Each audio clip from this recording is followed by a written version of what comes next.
السلام علیکم دوستو، میں ہوں آپ کا دوست واصف علی سلطانی۔ امید کرتا ہوں کہ آپ خیریت سے ہوں گے۔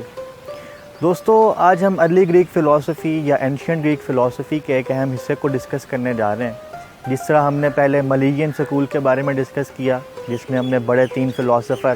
تھیلیس، انیگزیمینڈر اور انیگزیمینیز کو ڈسکس کیا، اسی طرح آج ہم اینشینٹ گریک فلسفی کے ایک ایلیٹک سکول کو ڈسکس کرنے جا رہے ہیں، جس میں بڑے نئے نام پارمینیڈیز، زینوفینس اور زینو ہیں۔ اس سکول کے بانی کے بارے میں اختلاف ہے کہ کیا اس سکول کا بانی پارمینیڈیز ہے یا زینوفین ہے، کیونکہ پارمینیڈیز کی فلسفی میں زیادہ تر جو اثر ہے وہ زینوفینس کی فلسفی کا ملتا ہے، تو اس لیے لیکن تاریخ میں ہمیں جو حقائق ملتے ہیں اس سے ہمیں اندازہ ہوتا ہے کہ ایک ایلیٹک سکول کا جو بانی ہے وہ پارمینیڈیز ہے۔ البتہ ہم اس کو یہ کہہ سکتے ہیں کہ زینوفینس جو ہے وہ ایک گائیڈ لائن کی حیثیت رکھتا ہے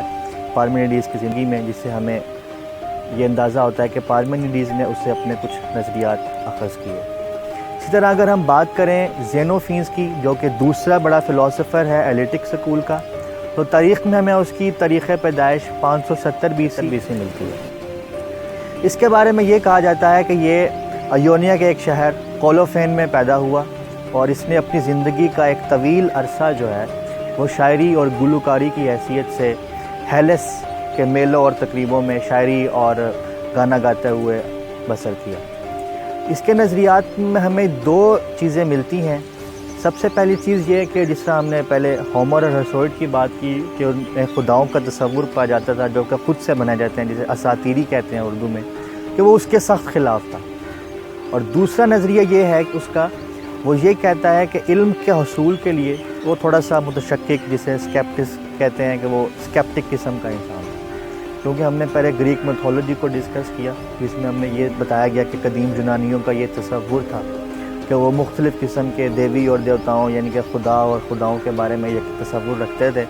لیکن ان کی جو عادات اور خصوصیات تھیں وہ بالکل انسانوں کی طرح تھیں، یعنی کہ چوری کرنا، زنا کرنا، اس طرح کی دیگر جو خصلتیں عام انسان میں پائی جاتی ہیں۔ تو زینوفین نے اسی نظریے کو ختم کیا، جسے فلسفی کی اصطلاح میں اینتھروپومورفزم کہتے ہیں، یعنی کہ خداؤں کا تصور بالکل انسانوں کی عادات کے مطابق کرنا۔ اس نے اس کی مثال یوں دی کیونکہ اس نے کہا ہے کہ ہومر اور ہیروڈوٹس کی تحریروں میں ہمیں خدا کا یہ تصور ملتا ہے کہ خدا کہ ایتھنس کے خدا والے جو ہیں وہ ان کی ناک پچکی ہوئی ہے، تھیرس کے خدا جو ہیں ان کے آنکھ بھوری ہے اور ان کے بال جو ہیں وہ سرخ ہیں۔ اس قسم کی مختلف معیوب اور قابل نفرت امیز گفتگو کی ہے، جو کہ خداؤں کے متعلق بالکل ایک نامہذب طریق لگتا ہے۔ اس کی پھر آگے اس نے نفی کرتے ہوئے جو اپنا نظریہ دیا ہے، اس میں اس نے یہ بتایا کہ اس کائنات کی ہر چیز خدائی ہے، یعنی خدا اور کائنات دونوں ایک ہی چیز ہیں، ان میں کوئی علیحدگی نہیں پائی جاتی۔ یعنی کہ ہم اس کو کہہ سکتے ہیں کہ یہ نظریہ بالکل ایک وحدت الوجود کے نظریے کے مطابق ہے،